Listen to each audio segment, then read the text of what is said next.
Olá para você que é inscrito aqui no canal Pão do Advento. Voltamos para continuarmos estudando a nossa lição da Escola Sabatina, que neste trimestre vai falar sobre morte, vida e ressurreição, vida eterna.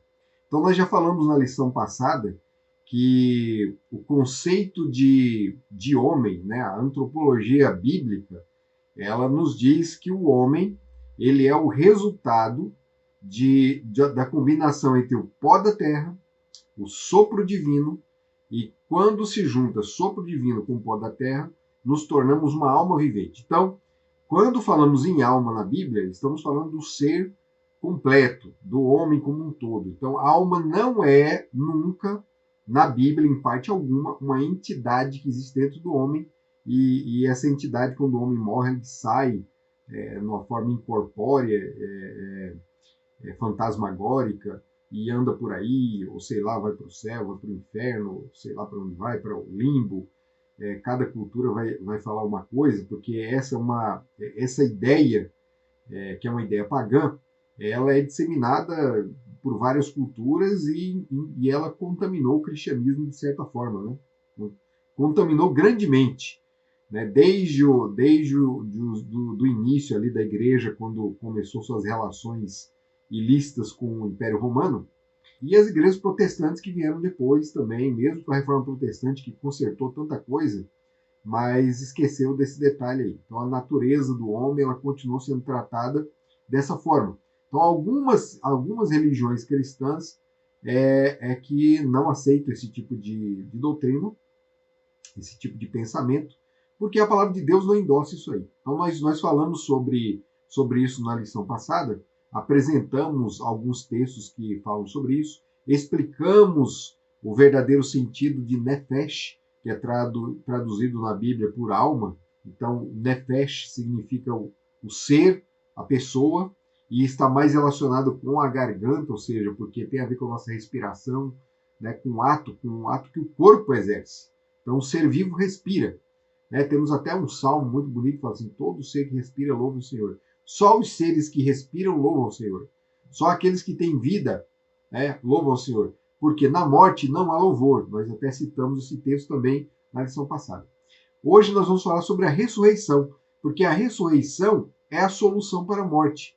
Nós temos na palavra de Deus muitos casos de ressurreição. Nós temos casos no Antigo Testamento, temos casos no Novo Testamento.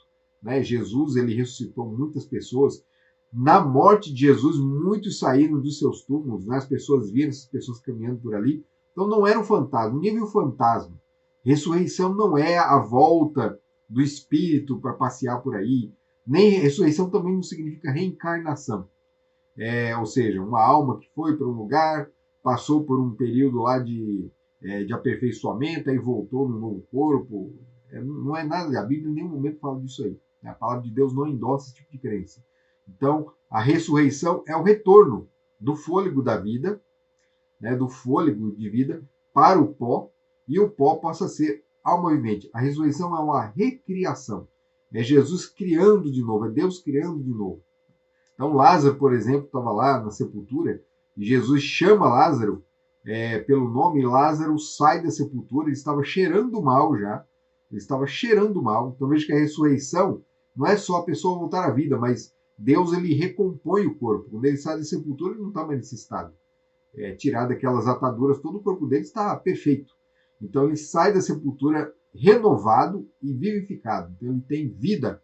A vida retorna para o seu corpo. Né? O fôlego de vida retorna. Então a ressurreição é isso. Veja que Jesus, por exemplo, quando morre, ele volta em corpo. Ressurreição é voltar no corpo. Então não entenda, porque tem gente que entende isso, que ressurreição é o mesmo só que, sei lá, de vida após a morte. Mas não é. A ressurreição é a volta da vida em corpo. Quando Jesus na sua vida chamar os homens para ressurgir da sepultura, é para ressurgir em corpo. Só que tem uma diferença desse corpo para o corpo atual. Porque o nosso corpo é um corpo corrupto pelo pecado. Então esse corpo ele vai ser transformado à semelhança do corpo de Adão, quando saiu das mãos de Deus lá no Éden.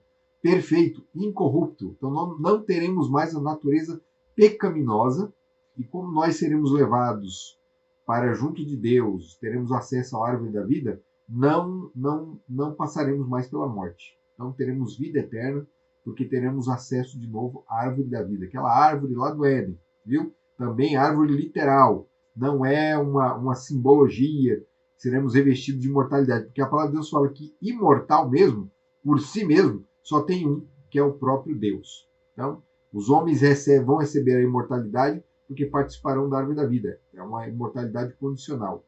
Então, viveremos nessa condição eternamente. Eternamente dependentes de Deus. Tá certo? Então, hoje, somos dependentes de Deus, mas somos sujeitos à morte. Não temos acesso à árvore da vida e passaremos por uma morte transitória, um sono. Jesus fala de sono. Então, quando formos acordados desse sono, que é a ressurreição, aí poderemos viver eternamente ao lado de Jesus, porque retornaremos às condições primitivas, às condições edênicas. Deu para entender um pouquinho? Vamos ver o que o Antigo Testamento, dessa lição, pensava sobre a ressurreição. Nos dias de Jesus havia uma classe de doutores, né, de mestres da lei, que eram os saduceus, e os saduceus eles faziam parte ali de um partido, né, era um partido que não acreditavam na ressurreição. Eles acreditavam apenas, eles acreditavam apenas nos 5 primeiros livros da Bíblia, né? Isso não impedia eles de acreditar na ressurreição, porque os 5 primeiros livros da Bíblia já tratam disso já. É só prestar atenção. E não levavam em conta todo o resto das escrituras, né? Então, temos os salmos, temos os livros dos profetas, eles não acreditavam. E eles não acreditavam na ressurreição, inclusive chegaram a falar com Jesus, interpelaram Jesus certa vez, e Jesus respondeu para eles o seguinte, falou assim, olha, a palavra de Deus não fala, né, nos livros que eles liam, né, os 5 primeiros livros da Bíblia, que são os livros que todos devem ler. Tudo está lá, está tudo lá. Jesus falou assim, vocês não leram que Deus é o Deus de Abraão, de Isaac e de Jacó? A palavra de Deus não fala assim? Não é assim que Moisés escreveu lá? Ele sempre cita essa forma, Deus de Abraão, de Isaac e de Jacó. Então, Deus é um Deus... Aí Jesus fala assim, Deus é um Deus de vivos e não de mortos. Então Deus não poderia continuar sendo Deus de Abraão, de Isaac e de Jacó se não houvesse ressurreição. Então ele ainda continua sendo Deus de Abraão, de Isaac e de Jacó, porque um dia Abraão, Isaac e Jacó voltarão à vida, voltarão a ser vivos. E Abraão já acreditava em ressurreição. Ele já entendia isso. Embora o texto não esteja no Antigo Testamento, mas no Novo Testamento, ou seja, na Bíblia grega, nós temos uma passagem em Hebreus que nos fala isso, que nos conta isso, porque já era conhecido, já fazia parte da tradição judaica esse tipo de pensamento. E o texto diz o seguinte, pela fé, Abraão, quando posto à prova, ofereceu Isaque, aquele que acolheu as promessas de Deus, estava pronto a sacrificar o seu único filho. Abraão considerou que Deus era poderoso até para ressuscitar Isaque dentre os mortos, de onde também, figuradamente, o recebeu de volta. Então, Abraão ele acreditava.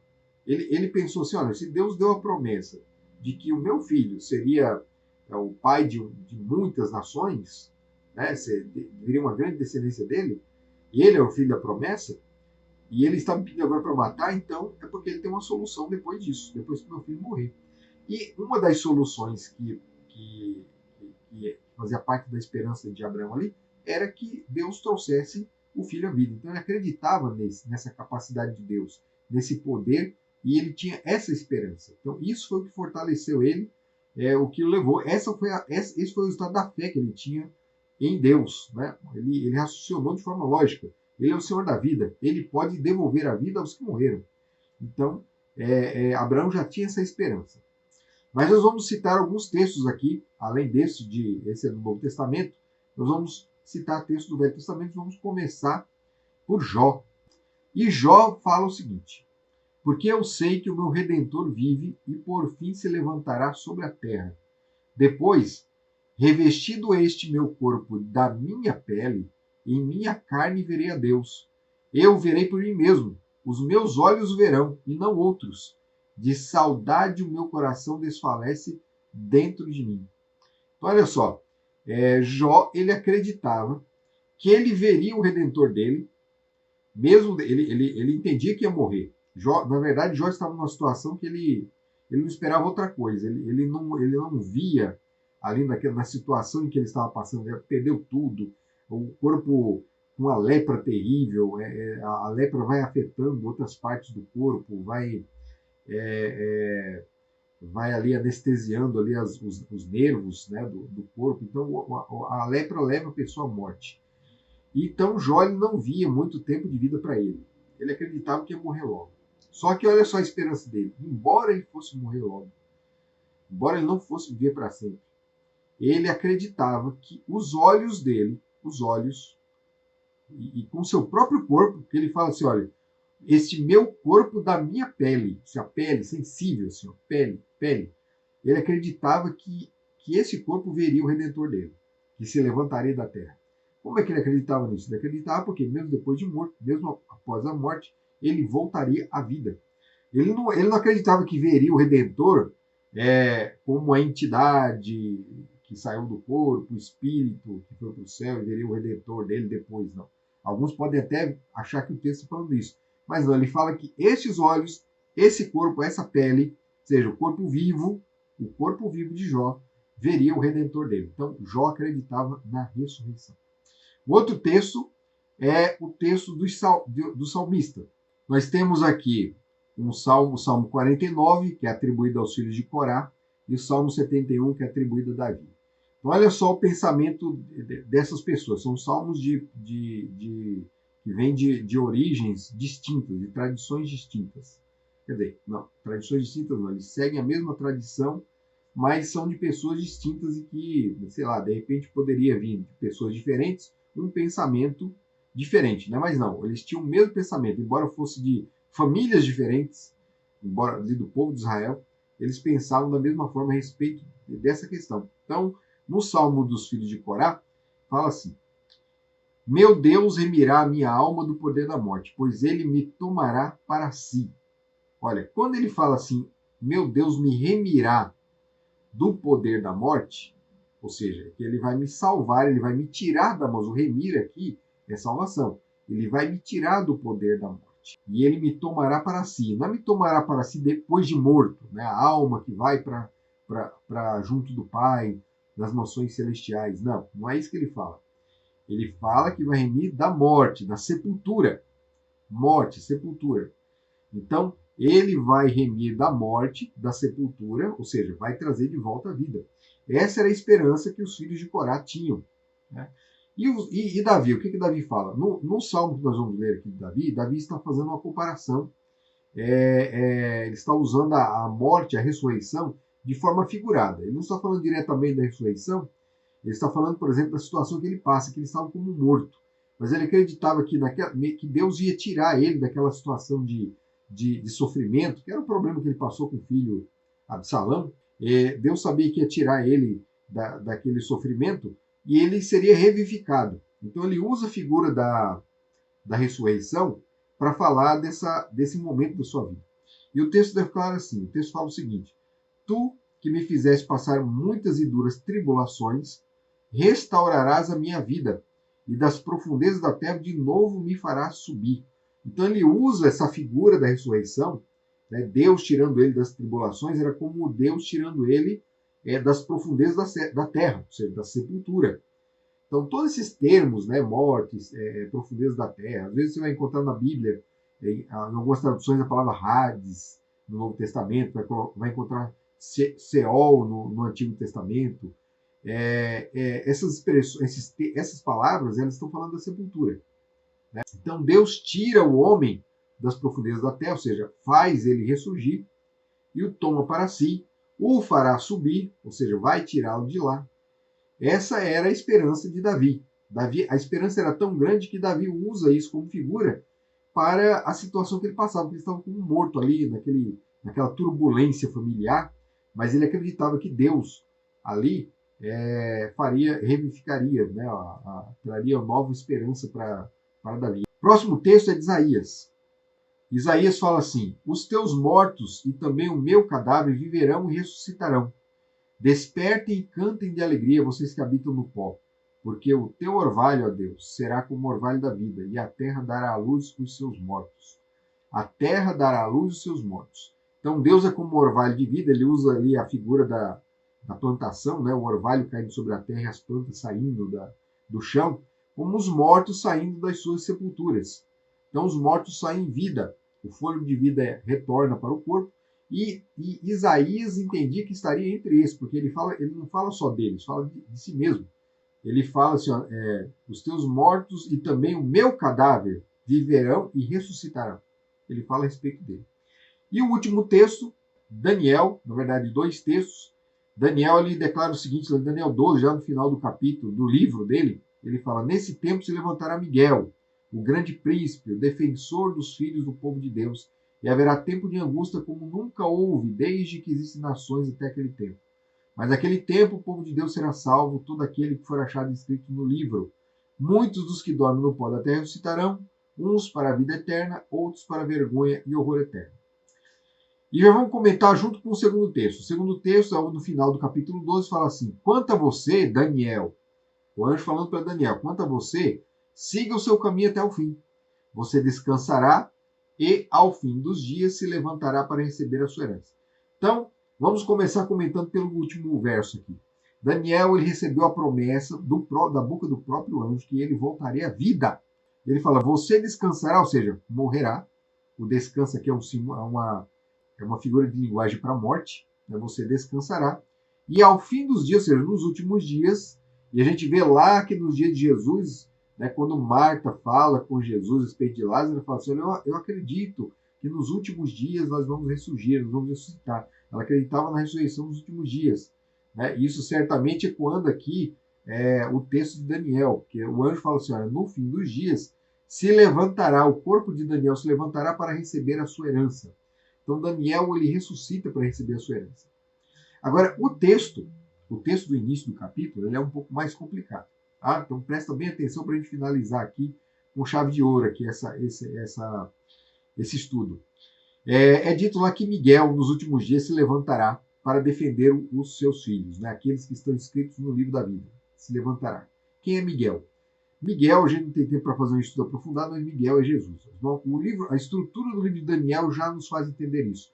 Porque Jesus é citado no livro de Daniel várias vezes, mas de formas diferentes, mas sempre chamado de príncipe. Várias vezes chamado de príncipe. Então nós temos ali, Daniel 8:11, Jesus como príncipe desse exército. Nós temos em Daniel 8:25, o príncipe dos príncipes. Nós temos Daniel 9:25, ungido, o príncipe, na profecia lá das 70 semanas. E nós temos aqui no último capítulo, Daniel 12, finalmente como Miguel, o grande príncipe. Então, o príncipe aqui, que sempre é Jesus, é também Miguel. Miguel, ele é Jesus, ele é o anjo do Senhor. Né? Jesus é o anjo do Senhor, não porque ele foi criado, mas porque ele é o arcanjo, ele é o líder das hostes celestiais. Né? E ele se apresenta ali, sempre que ele se apresenta como Miguel, é para fazer oposição ao inimigo. Então, quando Miguel se levanta, ele se levanta para a última batalha, para um tempo de angústia, onde ele vai batalhar pelo seu povo. Então o povo tem que ficar tranquilo. E aí logo em seguida vem uma promessa e uma passagem diferente. Ele fala assim, muitos que dormem no pó da terra ressuscitarão. Não fala todos, fala muitos. Esse aqui é um detalhe importante no texto. Né? Parece que ele é à toa. Né? O muitos aqui pode ser entendido como significando todos, mas não. Muitos aqui não são todos. Então muitos ressuscitarão na terra, uns para a vida eterna, e outros para vergonha e horror eterno. Então é nessa ocasião que Miguel se levanta que isso vai acontecer. Isso acontece num tempo de angústia. Nós entendemos que esse tempo de angústia é o tempo quando a porta da graça estará fechada e o povo de Deus estará diante de Deus sem um intercessor trabalhando por ele. Ou seja, Jesus ele terminou as suas funções. Nesse período, nesse tempo de angústia, que é a angústia de Jacó, alguns ressuscitarão para a vida eterna e outros para a vergonha e desprezo eterno. Quem são esses alguns? Esses alguns nós encontramos lá em Apocalipse 14. Apocalipse 14, depois que fala das 3 mensagens angélicas, vem dizendo assim, bem-aventurados que desde agora morrem no Senhor. Desde agora quando? Desde agora, desde o momento em que vivenciam as verdades que aqueles 3 anjos trouxeram. Então, esses homens que vivenciam essas mensagens, eles são bem-aventurados por quê? Porque eles farão parte dessa ressurreição especial. É uma ressurreição para aqueles que vivem, que são fiéis às 3 mensagens angélicas. E quem são esses que são ressuscitados para a vergonha e desprezo eterno? Isso nós encontramos no início do Apocalipse. Porque quando Jesus vem nas nuvens dos céus, todos os olhos verão Jesus voltando, inclusive aqueles que o transpassaram. Ou seja, aqueles que transpassaram Jesus, aqueles que tiveram participação direta na morte de Jesus, ressuscitam também para vê-lo voltar nas nuvens dos céus, para entenderem que perseguiram o Filho de Deus, perseguiram o Messias, o ungido, e não perseguiram inocentemente. Porque se fosse inocentemente, eles não participariam desse grupo, não. Eles perseguiram sabendo disso. Né? Ali na cruz do Calvário, os soldados, teve até um soldado que se converteu. Ou seja, os soldados entenderam que estavam diante de um ser diferente ali. Mesmo assim, continuaram com o seu trabalho de desprezo à divindade. Os líderes judaicos lá, os principais líderes, como Anás, Caifás, Herodes, Pilatos, ele teve até a mulher dele, foi chamada num sonho, para que ele não entrasse na causa do justo. Ele percebeu e entendeu. Então, todos esses homens aí que tiveram essa participação direta e não se salvaram, ou seja, não se arrependeram, eles ressuscitarão nesse momento para verem o Filho do Homem voltar. E eles vão receber ali, na vinda do Senhor, a sua recompensa. Morrerão novamente ao contemplarem Jesus voltando dos céus. E os fiéis à mensagem angélica, a tríplice mensagem angélica, ressuscitarão primeiro. Eles ressuscitam antes da ressurreição geral, que é a ressurreição completa, quando Miguel tocar a sua trombeta, fará com que todos ressuscitem. Entenderam bem o texto? Ele é bem complicado, né? Então, talvez no futuro aí a gente faz um quadro aí descritivo das várias ressurreições que aparecem na Bíblia e das ressurreições futuras, ressurreições finais. Essa ressurreição especial ela é uma miniatura das duas grandes ressurreições. Então, nós temos ali, nos justos da tríplice mensagem angélica, uma referência, né, uma miniatura dos justos de toda a história da Terra. E naquele grupo pequeno ali que traspassou Jesus, nós temos uma miniatura de todos os ímpios que não aceitaram Jesus como seu Salvador pessoal. Então, uns ressuscitarão para a vida e outros ressuscitarão para a morte. É isso que o texto quer dizer. Que nós continuemos andando nos caminhos do Senhor, para que naquele dia estejamos entre aqueles que ressuscitarão para ver Jesus voltar nas nuvens do céu e sermos arrebatados para encontrá-lo nos ares e termos vida eterna. Que Deus abençoe a você e a mim para estarmos neste grupo. Deus abençoe você. Até o próximo vídeo. Tchau.